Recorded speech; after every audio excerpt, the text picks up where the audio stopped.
Okay, now my nan and granddad have been married 60 years this year. We give them a big round of applause. There we are, 60 years. Secret of a good marriage, there's always a right person, and there's always a husband, isn't there? That's the secret of a good marriage.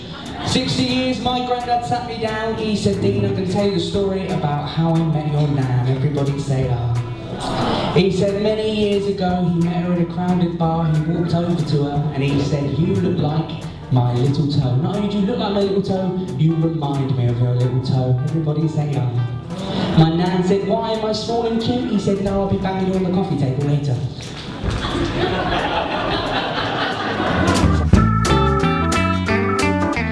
Yeah, so exactly, my granddad, he's just got a computer and he's just signed up for an email. I set him up with an email account, but I went round there last week and he looked absolutely shattered. I said, Granddad, what's up with you? He said, I've been up all night answering emails. I said, Granddad, it's not as important as phone calls. He said, you can leave them, they can do a few days and then answer back.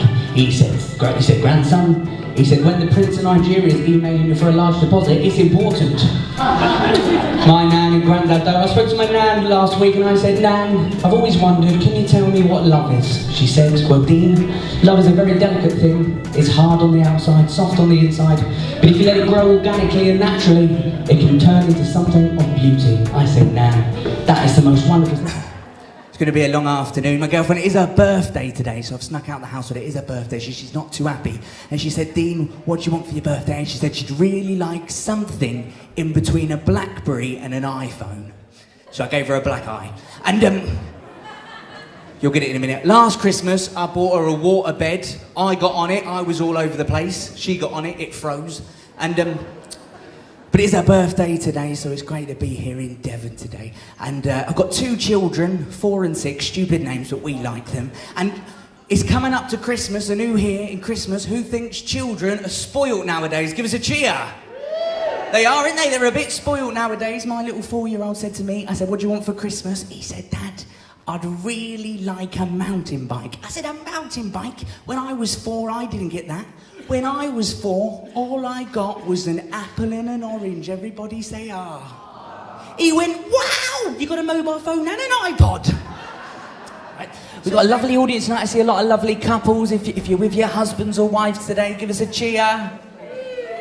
The miserable ones, nice to see you. See, my nan and granddad this year, today, my nan and granddad, they've been married for 60 years. Give them a big round of applause, 60 years. Now, if anyone in this room's been married 60 years or more, they'll agree with me. There are 3 rings in a marriage.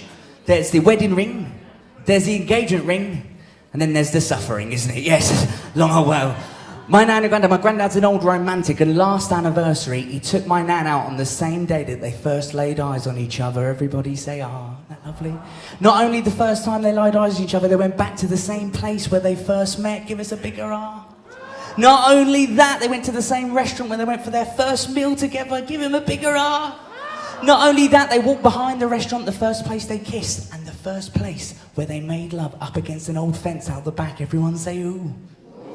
My granddad feeling frisky, saying, should we do it 50 years to the day? My nan was like, all right then. So she went round the back. They did the business. After they finished, my nan said, oh, you never made love to me like that 50 years ago. My granddad said, that fence wasn't electric 50 years ago, was it? No.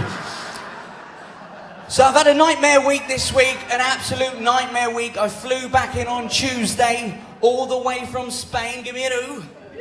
And I don't know about you, the worst thing that can happen when you get on the plane, when you find out where you're sitting, they sat me next to a baby. I asked to get moved, but apparently you've got to sit with your children on flights now, so that didn't work.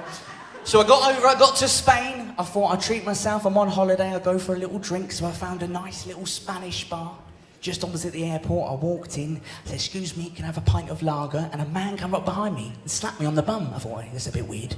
So I went over and sat down in the corner. When I sat there, another man came over to me and slapped me on the bum. I thought, this is very strange. So I went back straight up to the bar. I said, excuse me, wait, what sort of establishment are you running here? He said, I am sorry, senor. This is a tapas bar. Right, so. Few of you got that. By the way, I have got to warn you, there are a few people walking around here today and they are asking you to spell A-trap backwards. A-trap backwards. Ladies and gentlemen, please don't do it, it's a trap.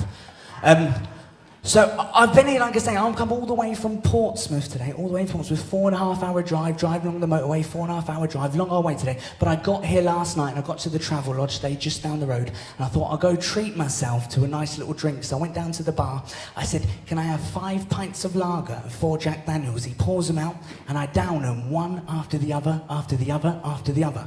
And I look at him, I said, I shouldn't have done that with what I've got. He said, why, what have you got? I said, a 5. So,